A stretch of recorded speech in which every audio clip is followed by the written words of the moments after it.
Welcome back to another episode of 40 Facts About the 40K Universe. I am your host, Gershwin, and you are watching One Mind Syndicate. Today we continue talking about the Sons of Dorn, as we get into Alexandros the Blind.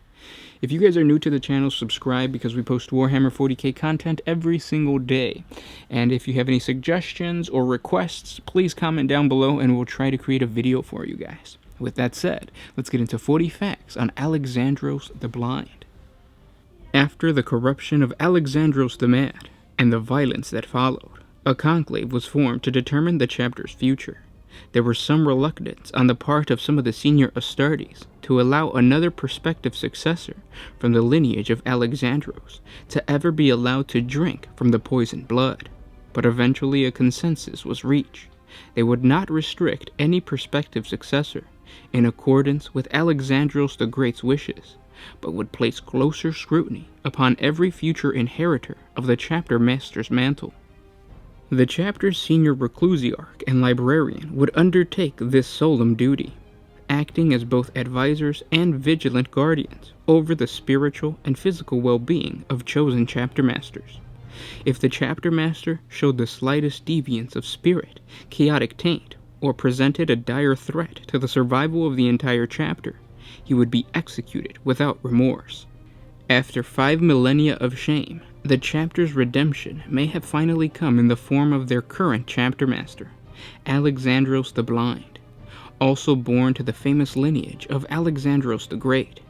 Quintus Decius Alexandros is the second Alexandros descendant to have risen from the rank of the Sons of Dorn to the position of chapter master. Some say he is the prophesied savior who would finally defeat the evil of Alexandros the Mad, and wipe the stain of their chapter's honor clean in the sight of the emperor. Born on Archaea in the year 779 of the 41st millennium, Quintus also came from humble origins. He was inducted into the Sons of Dorn at an early age, and quickly rose to prominence within the chapter. He served during the later stages of one of the chapter's crusades near the Eye of Terror. Quintus moved rapidly through the ranks, his skills applied to service with both the chapter's famous 4th Battle Company and later the elite 1st Company veterans, the Praetorians. His skills eventually saw him raised to the status of prospective successor for chapter command, despite having only a century of practical experience compared to other Sons of Dorn battle brothers. He was universally admired and respected by his fellow Astartes, from his ability as a level-headed and skilled commander. Quintus's presence on the battlefield was said to bolster the morale of those around him, and his tactical skills were said to rival that of his famous ancestor.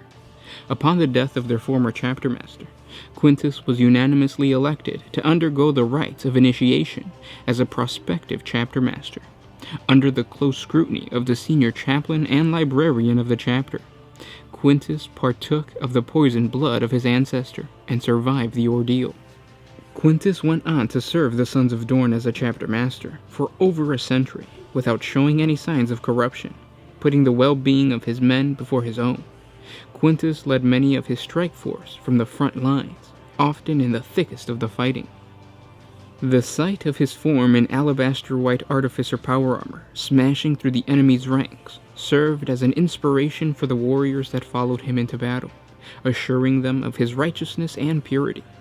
It would not be until the defense of Archaea from the Tyranids in the year 999 of the 41st millennium that the effects of the poisonous blood that he had imbued over a century earlier became readily apparent. Quintus was convalescing upon Archaea within the chapter's apothecarium, recovering from severe wounds incurred during the defense of the Imperium from the 13th Black Crusade, when word reached him that the Tyranid High Fleet was fast approaching. Despite the severity of his wounds, Quintus pushed through the severe pain and hastily prepared his world's defenses in order to hopefully survive the inevitable onslaught. He bent his skills to further buttress the Archaea defenses. Quintus knew that the survival of his world rested on this outcome. When the Tyranid splinter fleet arrived on Archaea, it arrived at a world ready for a fight, for the planet's surface possessed a carefully created series of defenses, which the Sons of Dorn would man alongside the Archaean planetary defense force. Quintus's plan, should the worst befall his defenders, was to fall back toward the chapter's fortress monastery, located in the planet's towering peaks, and hopefully hold out until reinforcement arrived. The Sons of Dorn's fleet was hopelessly outmatched in orbit, and had to disengage to preserve their numbers, leaving the forces on the ground to fend for themselves. The 4 companies of Space Marines on Archaea were dispatched across the globe to various key cities and locations to protect the population. They fought valiantly, but it was a losing battle, and eventually the Astartes had to pull back to their fortress monastery, leaving the Archaean civilians to fend for themselves. This brutal conflict lasted for several months as the Sons of Dorn fought a brilliant but ultimately futile campaign against the vast hordes of the ravenous Tyranid swarm. All hope for aid was lost, and with only 135 Astartes remaining, the Sons of Dorn knew that they were going to die, but not before they sold their lives dearly. It was near the outskirts of the Sons of Dorn's fortress monastery, at the Battle of Achaean Plateau, that Quintus and his surviving Astartes made their valiant last stand. Just as all hope was lost, their hearts soared at the sight of their chapter's drop pods and Thunderhawk gunships dropping from the skies, with the valiant 4th Company spearheading the assault. The 4th Company slammed into the rear flank of the Tyranid swarm as Quintus led a valiant charge across the front lines, catching the vile Xenos in a pincer movement. The Sons of Dorn were vastly outnumbered and thought it appeared that they would ultimately fall. Quintus never lost hope in the face of overwhelming odds. He trusted that the Emperor and the spirit of Rogaldorn would protect them. Leading the assault, the chapter master soon identified the malevolent intelligence that led the usual mindless swarm, a Tyranid hive tyrant. Under the hive tyrant's psychic dominion, the swarm continuously adapted to defeat Quintus's tactics as quickly as he developed them. Determined to break the synapse controlling of the bioengineering bioform, Quintus bravely plunged into the fray, attacking the hive tyrant and his bodyguards of Tyrant Guard bioforms. Beset on all sides, Quintus' superlative swordsmanship fell 3 of the Tyranid Guard, but there was still the hive tyrant to deal with. In the midst of the ferocious fighting, Quintus took a score of wounds from the large bone blades of the ravaging hive tyrant, laying him down. It was then, when all seemed lost, that Quintus was poised to die at the hands of the hive tyrant, that a miracle occurred. A brilliant explosion of light erupted from his body, levitating his form off the ground. The luminescence disappeared as abruptly as it had appeared, to be replaced by a nimbus of unlight that spread across the battlefield. It was dark, yet not.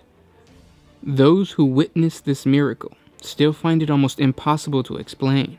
As this dark light rolled across the battlefield, the chapter's librarians fell to their knees in agony, as the projected aura of psychic blankness washed over them, a powerful aura of psychic nothingness, similar to that used by the Kolix assassins. Their psychic connection severed, the Tyranid swarm quickly descended into anarchy without the dominating will of the hive tyrant to guide them. Seeing their chapter master beset, the Sons of Dorn hastened to their fallen lord and quickly dispatched the remaining Tyranid guard. Quintus's honor guard fought against the hive tyrant, and in a monumental battle hacked the monstrous creature down with the blades of their ceremonial power swords.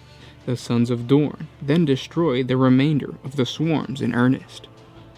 After the battle, it was determined by the chapter's senior librarians that Quintus's manifestation of these strange abilities had resulted in him spontaneously becoming a pariah, a psychic blank.